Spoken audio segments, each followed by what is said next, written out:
Salam Media Sriwijaya. Mantan Kadif Propam Irjen Verdi Sambo resmi menyandang status sebagai tersangka pembunuhan terhadap Brigadir Nofriansyah Yosua Huta Barat atau Brigadir J. Verdi diduga memerintah Barada Richard Eliezer membunuh Brigadir J. Tadi pagi dilaksanakan gelar perkara dan tim SUS telah memutuskan untuk menetapkan Saudara FS sebagai tersangka, ucap Kapolri Jenderal Listio Sigit Prabowo dalam jumpa pers, Selasa tanggal 9 Agustus tahun 2022.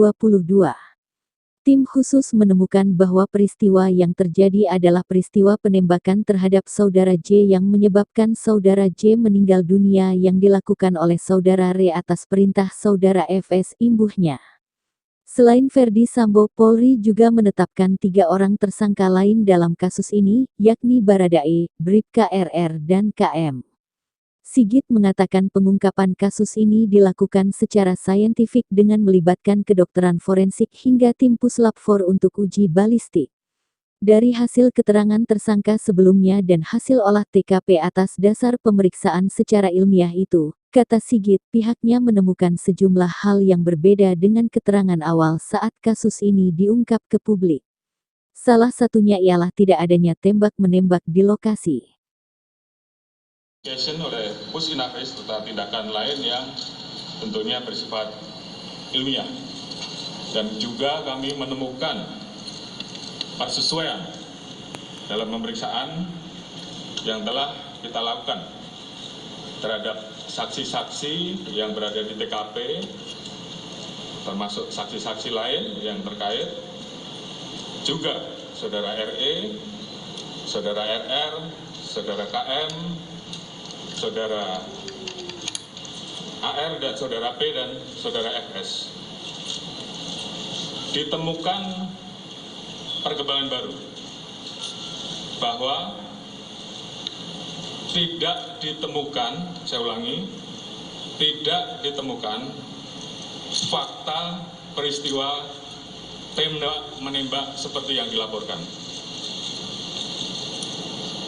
Saya ulangi, tidak ditemukan fakta peristiwa tembak menembak seperti yang dilaporkan awal. Dan khusus menemukan bahwa peristiwa yang terjadi adalah peristiwa penembakan terhadap Saudara J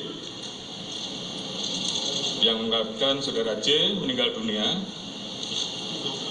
yang dilakukan oleh Saudara RE atas perintah Saudara FS.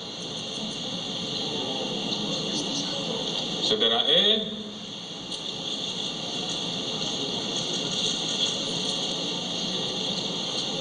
telah mengajukan GC, dan saat ini itu juga yang membuat peristiwa ini menjadi semakin terang. Kemudian untuk membuat seolah-olah telah terjadi tembak-menembak, Saudara FS melakukan penembakan dengan senjata milik Saudara J ke dinding berkali-kali untuk membuat kesan seolah telah terjadi tembak-menembak. Terkait apakah Saudara FS menyuruh ataupun terlibat langsung dalam penembakan, saat ini tim terus melakukan pendalaman terhadap saksi-saksi dan pihak-pihak yang terkait.